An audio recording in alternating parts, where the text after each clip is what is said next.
Fala aí, Padawan, bem-vindos mais uma vez a esse espaço que nós temos de encontro, né? Esse momento de pensarmos alto, pensarmos juntos e pensarmos filosofia. Hoje, um pouco diferente do que habitualmente eu faço aqui nesse canal, eu não vou estar tratando especificamente de uma obra ou de um autor, mas eu queria pensar com vocês um pouco a partir de algumas leituras que eu fiz essa semana e que acabaram se tornando leituras importantes para mim, né?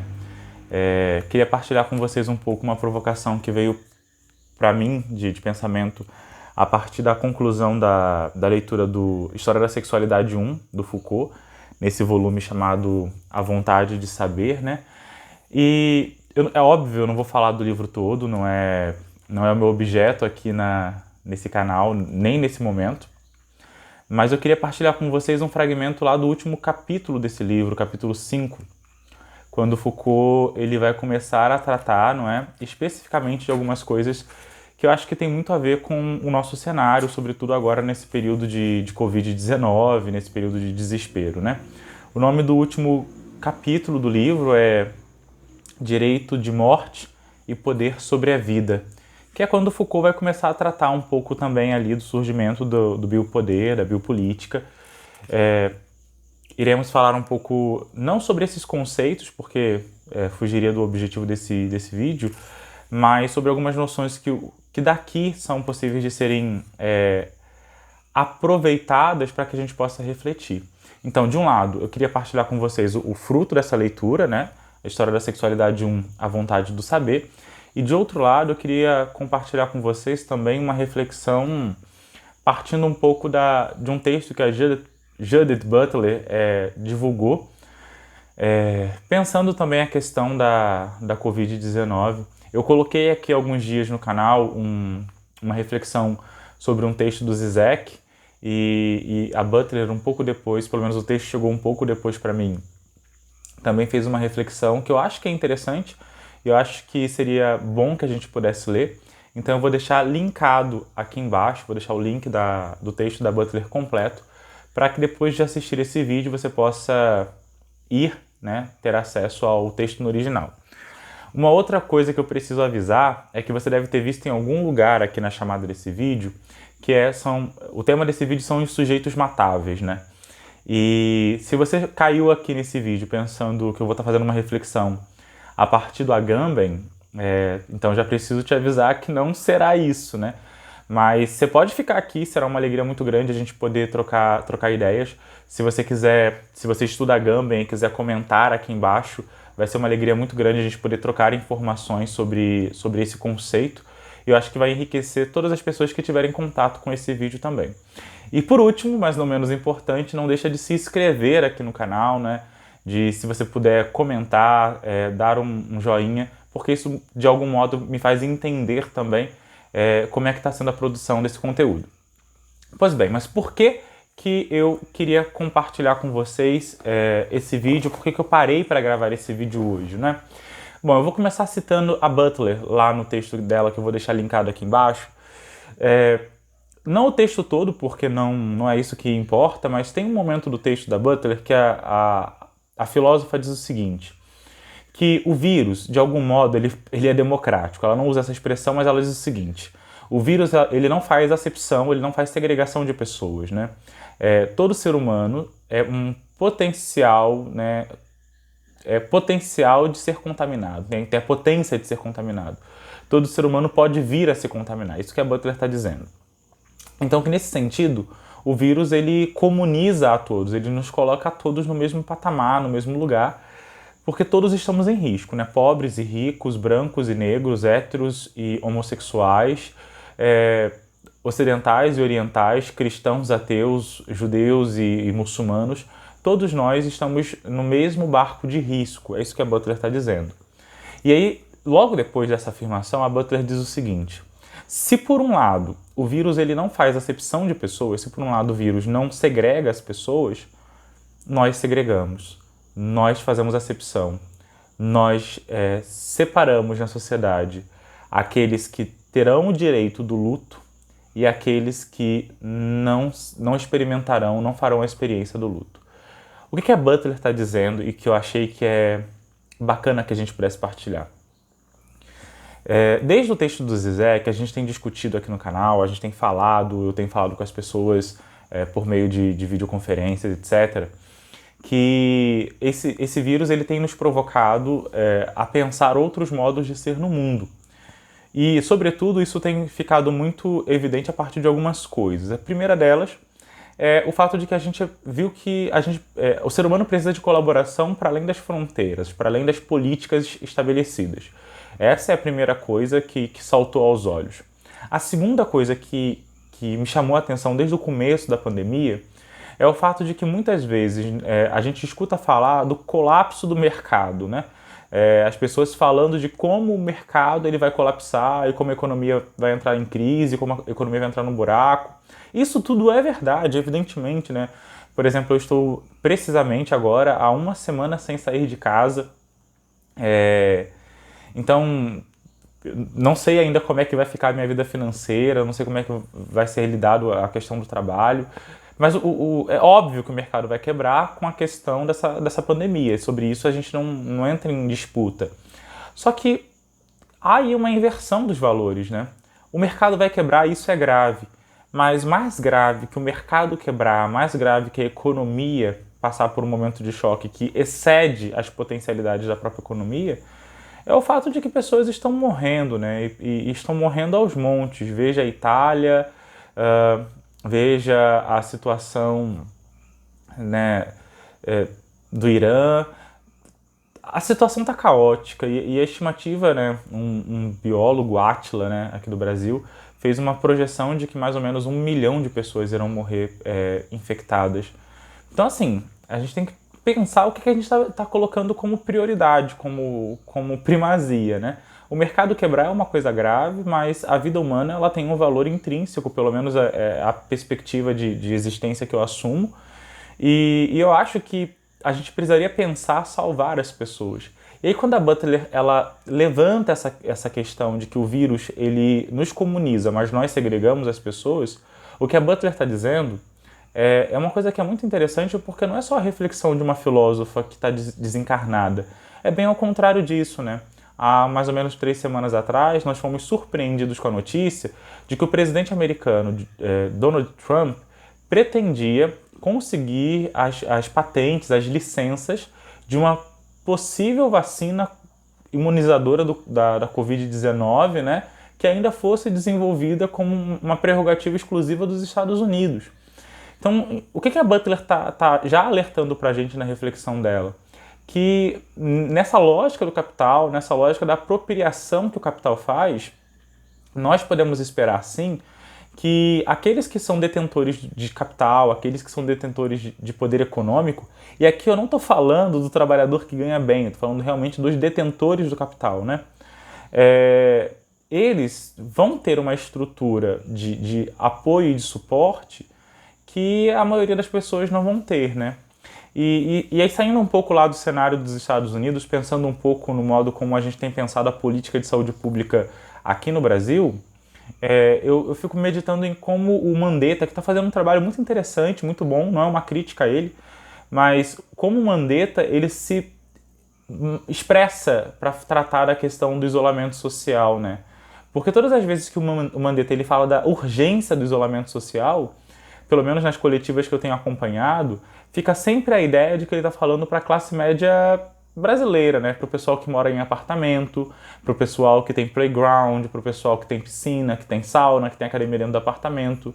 O Mandetta está falando para o pessoal que tem um desempenho profissional que é tecnológico ou que de algum modo pode ser resolvido no home office, né?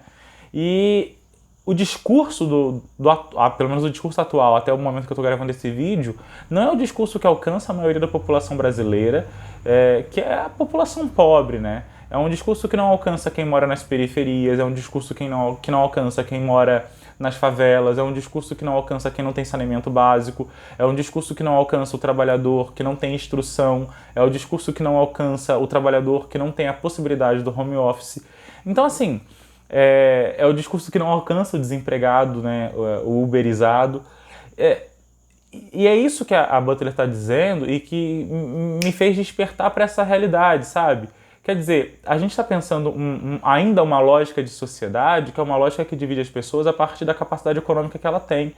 E aí a gente não leva em consideração essa grande camada de seres humanos que são excluídas involuntariamente, eu vou dizer assim, pelo próprio sistema, não é? E aí vem o que o Foucault me despertou logo depois. Porque primeiro eu terminei de ler esse texto da Butler, que é um artigo, vou dizer novamente, leia, por favor.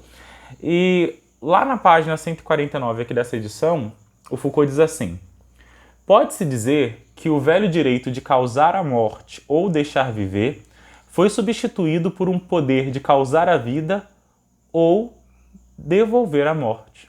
O que o Foucault está dizendo? Só para a gente poder entender isso melhor, né?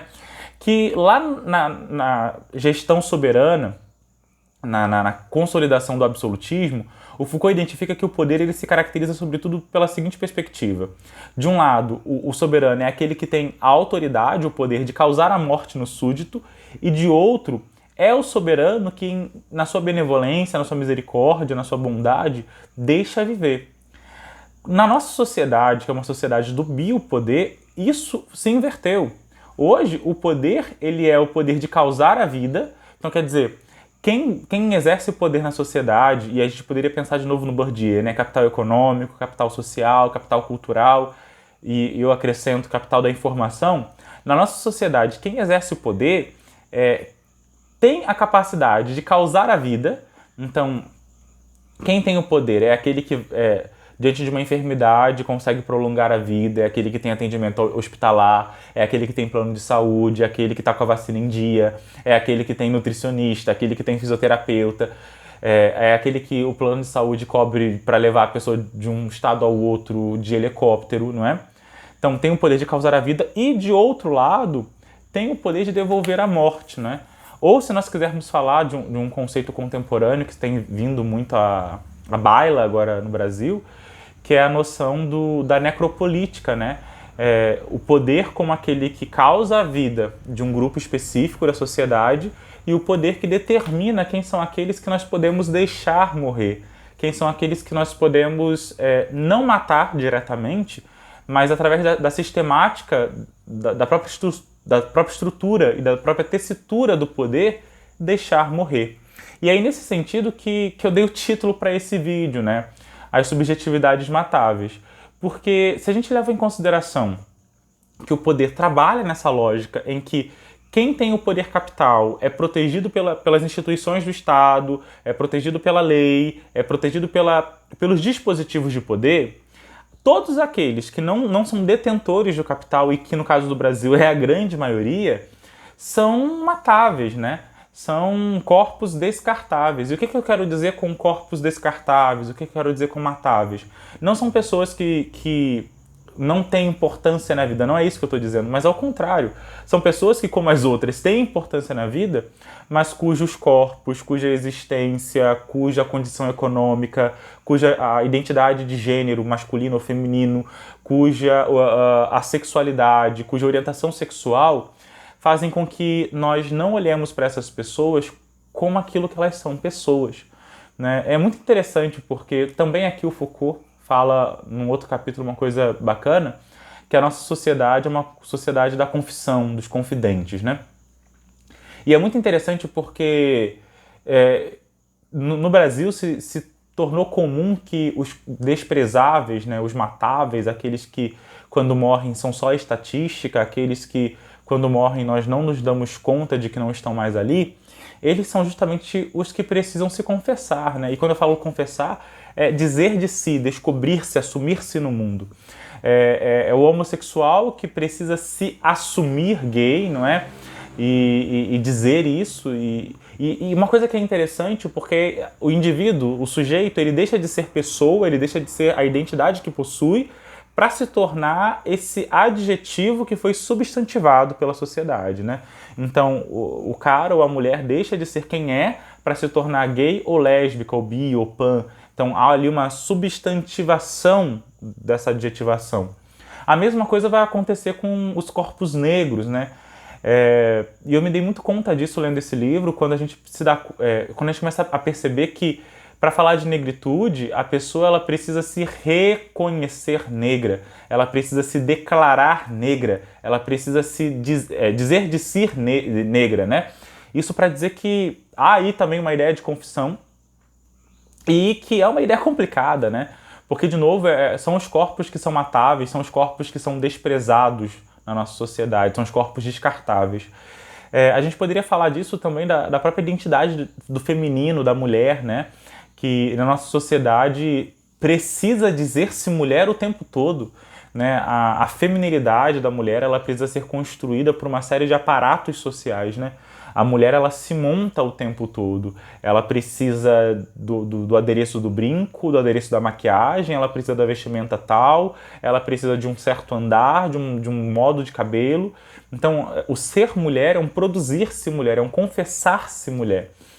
E aí, de novo, né, essa ideia de que há uma discursividade que configura, de novo, corpos matáveis, né? Então, aí, o feminino, que quando morre é estatística, o negro que quando morre é estatística, o homossexual que quando morre é estatística, o pobre que quando morre é estatística, e de novo, né, o pobre ele precisa ser declarado pobre, ele precisa se declarar pobre, né? A pobreza ela não é mais uma situação de miséria, na qual uma pessoa ela não tem o mínimo que ela precisa para sobreviver, e ela se torna algo que a pessoa, através de diversos dispositivos, precisa declarar, não é? Isso tudo para dizer o quê? Para dizer que a gente precisa de uma reformulação ética, né? Talvez o nosso conjunto moral tenha sido um conjunto moral um tanto quanto fabuloso, delirante, um tanto quanto não realista. E o que eu quero dizer com isso? A nossa moral é uma moral bonita no discurso, né? Ela é bonita enquanto palavrório, mas ela não se encarna naquilo que é o fundamento básico do que deveria ser moral, né? Nos meus textos, para quem já tem o hábito de me ler, eu faço sempre uma distinção entre moral e ética, né? Inclusive, eu vou deixar 3 links aqui de artigos meus que tratam um pouco desse assunto. Mas voltando, eu sempre faço a distinção entre moral e ética, né? E aí, o que eu estou entendendo como moral? Como esse conjunto de valores que uma sociedade estabeleceu como importantes para si e que a sociedade estabelece como sendo coisas boas a serem realizadas e coisas malvadas a serem evitadas, mas que são relativos, porque estão presos às circunstâncias, às historicidades, aos aspectos geográficos desse povo, nesse espaço temporal, cultural, histórico e humano. E eu distingo isso da ética, né? Na minha leitura, o que é a ética? A ética é essa capacidade que nós temos como indivíduos racionais de refletir universalmente acerca daquilo que é o bem para todos, né? Não é mais discutir o que é bom ou não é bom, é discutir o que é bem, o que potencializa a vida, o que potencializa a existência, o que potencializa a felicidade, o que nos torna irmanados. E aí, nessa perspectiva, eu sigo a via, né, o itinerário do Levinas, que é entender que a consideração do outro como primazia é o fundamento se nós quisermos resgatar o sentido do humano nas sociedades, né? Quer dizer, não é estabelecer como correto, como corretude, aquilo que é a minha verdade. Não é estabelecer como correto, como bem, aquilo que é bem para mim, para a minha crença, para a minha religião, para a minha orientação. Mas é entender que eu posso estabelecer como bem a relação com o outro, onde eu deixo o outro ser plenamente quem ele é. E aí não importa se esse outro ele faz uma confissão de si, como homem, como mulher, como negro, como caucasiano, como heterossexual, como homossexual, como autóctone, como estrangeiro. Não interessa. Esse outro que surge exige de mim uma resposta. E aí qual é a resposta única possível, a resposta única ética que eu tenho para dar a esse outro que aparece diante de mim, a esse outro que se revela a mim, né, no apelo da sua existência, né, na fragilidade da sua existência? É sempre a resposta do não matarás, né? E aí acolher esse mandamento de não matar o outro. E aí, nesse sentido, A ética, ela vem antes da política e antes do Estado. Se isso se estabelece como fundamento, como metafísica, vou chamar assim, a gente poderia pensar, por exemplo, na importância da renda única, da renda básica universal, na importância do sistema único de saúde, na importância da educação de qualidade para todos, na importância dos direitos fundamentais básicos para todos. E aí talvez a gente não estivesse enfrentando um risco tão grande de tantas mortes, porque aí nós não estaríamos mais dividindo a sociedade entre aqueles que merecem viver e que nós deixaremos viver e aqueles que nós reconhecemos como matáveis e deixaremos morrer. Nós olharemos para a sociedade como um conjunto de seres humanos e como um conjunto de seres humanos dignos da vida que foi dada como dom a cada um. Bom, essa foi a minha reflexão de hoje. Esse foi o meu convite para que nós pensássemos alto. Deixo aí o meu abraço para você que me acompanhou. Se inscreve no canal e não deixa de acompanhar outros vídeos, de comentar, de partilhar. E vamos juntos pensando alto, pensando filosofia, teologia, letras, para construirmos uma sociedade um tanto quanto melhor. Fico por aqui. Forte abraço!